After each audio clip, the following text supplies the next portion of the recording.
the 5 programme areas that are coordinated by Renette and Roger for delivering today, Ruth on future services, Trevor on corporate performance, myself on, did I say 5? 4, and myself on some of the other areas that I take responsibility for. The reports that you have in front of you, I'm afraid, only take us up to the end of August. I regard them as therefore having relatively limited value. They do show that we are continuing to make progress, but there are areas of concern, and those are indicated by the RAG ratings. It's covering a wide diversity of projects, so it's difficult for me to summarise more meaningfully. And did we had a seminar on major projects, didn't we? Was that before the previous board? Did. That was in July. Okay, I can't remember whether we've talked about it at the board. It was I don't think we have, no. So that was an opportunity for board members to take a deeper dive into the individual projects than is possible in a normal board meeting. I think that was very useful. There may, as a result of that, not be very many questions on the major programme reports submitted to this board, which is not, I think, an indication of either complacency or lack of interest. Are there any particular questions? Sue? I just wondered whether, since that meeting, whether anything has substantially changed. From what I remember on the numbers, it hasn't. I think it says a little, Sue, in terms of some of the delivering today items. I think what Sue meant has anything deteriorated? Yes, has it deteriorated? Right. No. But actually, it's true to say that most of these programmes shouldn't start delivering some of the savings until next month, actually. So that's going to be the real test, isn't it? I wrote up a note of the board seminar, and what I recollect from that was that the headline comments from the board seminar were that the board had welcomed the opportunity to look in more detail at the projects, and came away with a feeling that the executive had a very firm grip of what was going on and really had all of these projects firmly in control. Not all of them were delivering exactly to plan, but it was a sense of a programme of complex projects being very well managed. And I think that's generally still the case. Yeah, good. Okay, that's fine then. Let us then conclude the performance section of the board with Renette, who's going to present to us some of the key operational issues, including the how we're going with the implementation of the new roster system. Okay. I think there should be a presentation, and there's also some copies that have been handed out in case the technology doesn't work. So what I wanted to give the board was an update on both the contracts framework, which was the original title for DT2, which incorporates roster options, as well as some more detail on frontline staffing levels and the interplay that we've already touched upon with the volume of contacts. So just to give some context, when we did the original work on the strategic development programme, and one of the projects that emerged from that was the DT2 contracts framework programme, it was originally envisaged that this would be carried out over a 2-year period, and would be split into 3 phases, so that we could make good progress without compromising the quality of the implementation. However, this was one of the following the review that we carried out towards the end of 2009, when we knew what the contract settlement would be. This project was one of the key cash releasing cash benefit releasing programs, and so we asked the project team to reduce the timescale under which this project would be undertaken.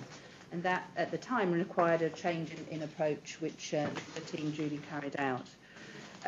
One of those changes was the necessity to carry out both the staff consultation as well as some of the implementation activities in parallel, where the team would have preferred to have carried those out sequentially. So there is some background that we all as board agreed to at the time in terms of the original design of the programme.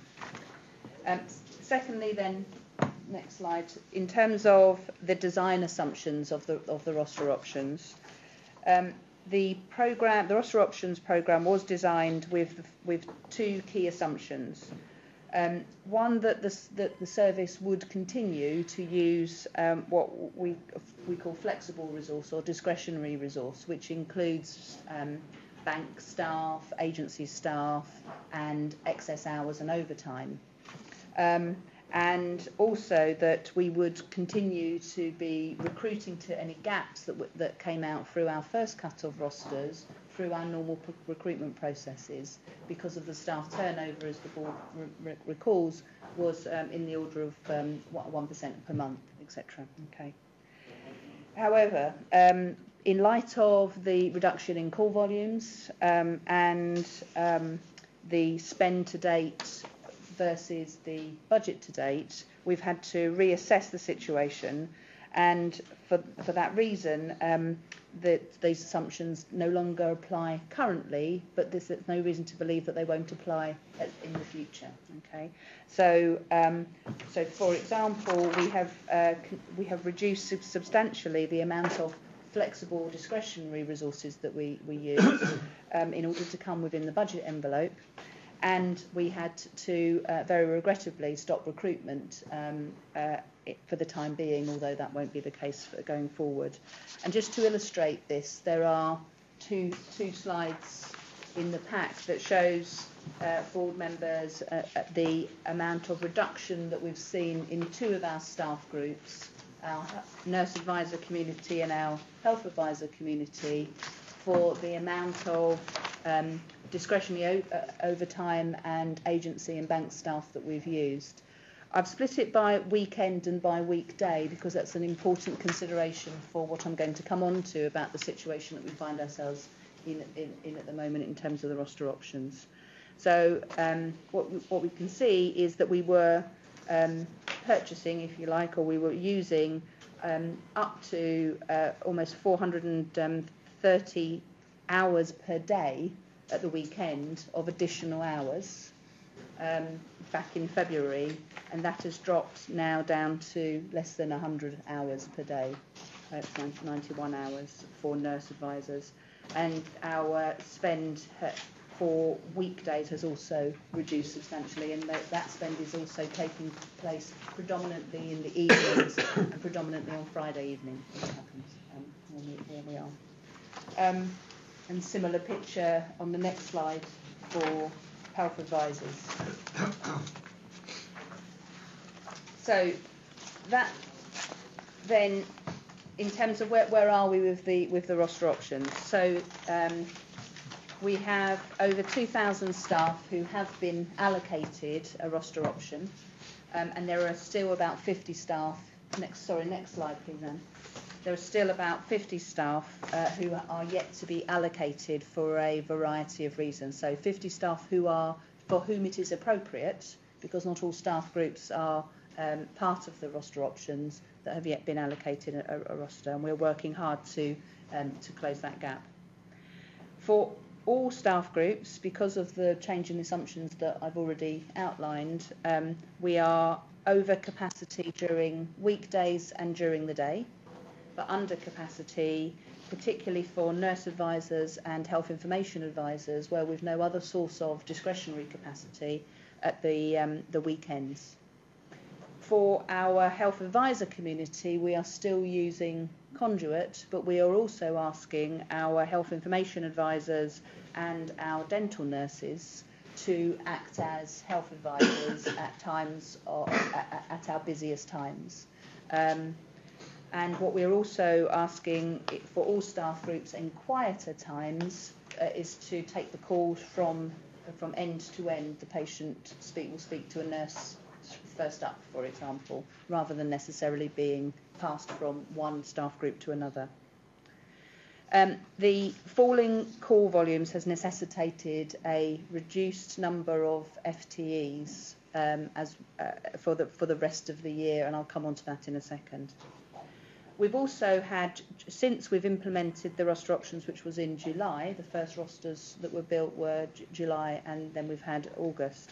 We also needed to catch up on an under-subscription of annual leave that had been building up, and we took the decision that we would only allow people to carry over 5 days of annual leave in extenuating circumstances, and that we do not have the budget to pay any additional leave that people might have taken. So we had to make more leave available than we would otherwise have budgeted for. So the normal budget for August would be 18% of staff on annual leave. We actually had 25% of staff on annual leave. And then, so this has led to a degree of staff dissatisfaction, where because we've only done the first phase, we haven't taken out some of the restrictions that some staff still have in terms of the hours that they're prepared to work in the service. And whilst that might be beneficial to those particular members of staff, some other members of staff are not seeing that as being fair. So that's something that we do need still to address. Obviously, in a system where there were only so many of each colour that were available, not everybody got their first choice, and that's led to a degree of dissatisfaction. There were also some errors in terms of the execution. We found that the system that we're using is much more manual than we would have hoped, and there were some coding errors which has led to just frankly mistakes being made on individual rotas, which in the overall scheme of things are not very many, but for the individual members of staff that are affected is obviously is very upsetting for them. And also there were some delays in the allocation of schedules that were linked to that, so people weren't getting the amount of notice that they were previously available to them. And then we've also been operating 2 different ways of requesting annual leave, an old way plus trying to bring in the new version, which is not formally launching until October, and this has led to some issues with staff not being able to get the annual leave that they'd like to for the rest of the year. So in terms of staffing requirements, next slide please. We have done a significant piece of work to look at the forecasts for call volumes for the balance of the year, the number of staff that are required based upon current and forecast efficiency levels that are required in order to deal with that volume of calls. And that is broken down by what do we need on average in terms of number of hours, which we've then split down into FTEs, as well as what the peak requirement would be over the Christmas and the Christmas week.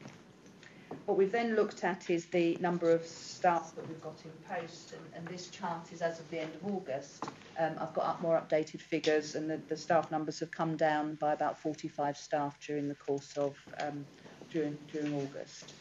So what this tells us is that we are oversubscribed in terms of, over-established in terms of our average requirement for nurse advisors, dental nurses and health information advisors, but we are under-established for health advisors, hence my comment earlier about asking nurse advisors, health information advisors and dental nurses to carry out some of the duties of our health advisor community. We are also continuing to use Conduit to support the health advisor activity.